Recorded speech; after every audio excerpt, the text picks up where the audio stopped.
भगवान की पूजा में 32 दोष गिनाए गए हैं और भगवान के नाम संकीर्तन में 10 दोष गिनाए गए हैं। ये दोष करते क्या हैं कि अगर दोष आपने कर दिए, निर्दोष पूजा नहीं की, सदोष पूजा की, माने इन दोष का भी आचरण कर दिया, तो पूजा का फल नहीं मिलेगा। भगवान के मंदिर में सवारी में चढ़ करके, खड़ाऊं पहन करके जाना, इसीलिए लोग सवारी और खड़ाऊं बाहर ही छोड़ देते हैं। भगवान का उत्सव हो रहा हो और आप उसमें पहुंच गए और कोई सेवा ना करें, भगवान के सामने पहुंचें फिर भी प्रणाम ना करें, ये भी दोष है। जूठे मुंह अथवा सूतक लगा हो तब, अथवा अपवित्र हो करके प्रणाम नहीं करना चाहिए भगवान को। एक हाथ से भगवान को प्रणाम करें, आजकल ये चल गया है। एक हाथ का प्रणाम हमारे हिंदू संस्कृति में निषिद्ध है, दोष है। सामने ही प्रदक्षिणा कर ले, प्रदक्षिणा वास्तव में ना करे, कई लोग सामने ही घूम जाते हैं। तो ये जो प्रदक्षिणा का तरीका है कि वहीं घूम गए, वो ठीक नहीं है। भगवान के सामने पैर फैला करके या पैर पे पैर चढ़ा करके नहीं बैठना चाहिए। इसी तरह से सामने पलंग पर या ऊंचे आसन पर भगवान के सामने नहीं बैठना चाहिए। भगवान के सामने सोना, नींद लेना, ये भी दोष है।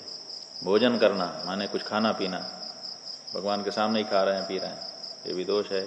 झूठ बोलना, भगवान के सामने खड़े होकर के झूठ बोलना दोष है। ऊंचा बोलना, भगवान के सामने ऊंची आवाज में बात करना दोष है।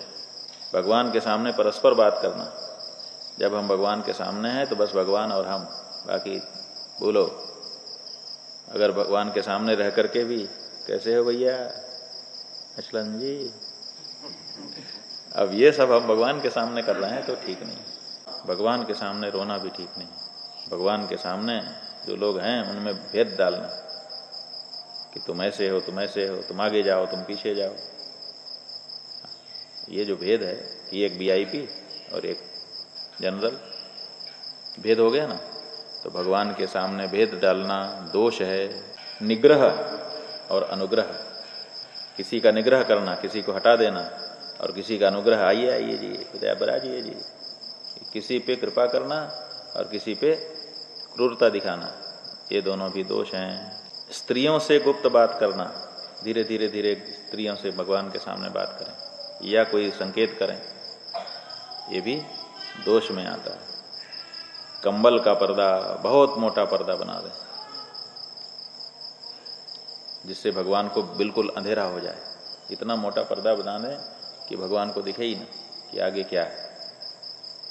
इतना मोटा पर्दा भगवान के सामने नहीं डालना चाहिए। ऐसा डालना चाहिए जिससे झलकता रहे। इसी तरह से निंदा और स्तुति, चाहे देवता के विषय में हो, चाहे देवता के सामने खड़े हो किसी और देवता की निंदा करें या किसी व्यक्ति की निंदा करें, या स्तुति किसी और देवता की स्तुति करें। देवी जी के सामने खड़े होकर शंकर जी की बड़ाई शुरू कर दें, शिव पुराण शुरू कर दें यहीं, तो वो ठीक नहीं। अश्लील बोलना, गंदी बातें, वायु छोड़ना, अपान वायु हो या मुंह का भी, सांस भी भगवान के पास अपने सेवा में है तो वहां सांस भी छोड़ना सही नहीं है। शक्ति रहते हुए गौणोपचार, ये भी दोष है कि आपके पास ताकत ज्यादा है लेकिन पूजा की सामग्री बहुत कमजोर आपने मंगवा दी। बिना भोग लगे नैवेद्य में से खा लेना, ये भी दोष है। ऋतु फल का भोग न लगाना, ये भी दोष है। जिस समय जो ऋतु है उसी समय उसी ऋतु के फूल और उसी ऋतु को फल भगवान को भोग लगने चाहिए। जो बचा हुआ है उसको फिर से बांटना। एक बार भोग लगा, प्रसाद बंट गया, अब कुछ बच गया, अब उसको रखे हैं, अब दूसरी टाइम में फिर उसी को बांट रहे हैं, ये दोष है। सबके सामने खाना, अब आपको प्रसाद मिल गया, अब आप उसको सबके सामने खा रहे हैं। प्रसाद जो है उसको एकांत करके खाइए। गुरु को देख करके भी शांत रहना। मंदिर में हैं, अब गुरु जी आ गए, गुरु जी आ गए तो हम बैठे हैं कि हम तो पूजा कर रहे हैं, हम कैसे खड़े हैं, हम कैसे सिर झुकाएं, ये नहीं। अपनी प्रशंसा भगवान के यहाँ जाकर के करना, भगवान के सामने अपनी प्रशंसा कर रहे हैं, वो भी दोष है। देव निंदा माने भगवान के सामने भगवान ही की निंदा, जिनके सामने खड़े हैं उन्हीं की निंदा, ये भी दोष है। तो ये 32 दोष बताए गए हैं जो देवता के सामने नहीं करने चाहिए। करेंगे तो क्या होगा? का फल नहीं मिलेगा।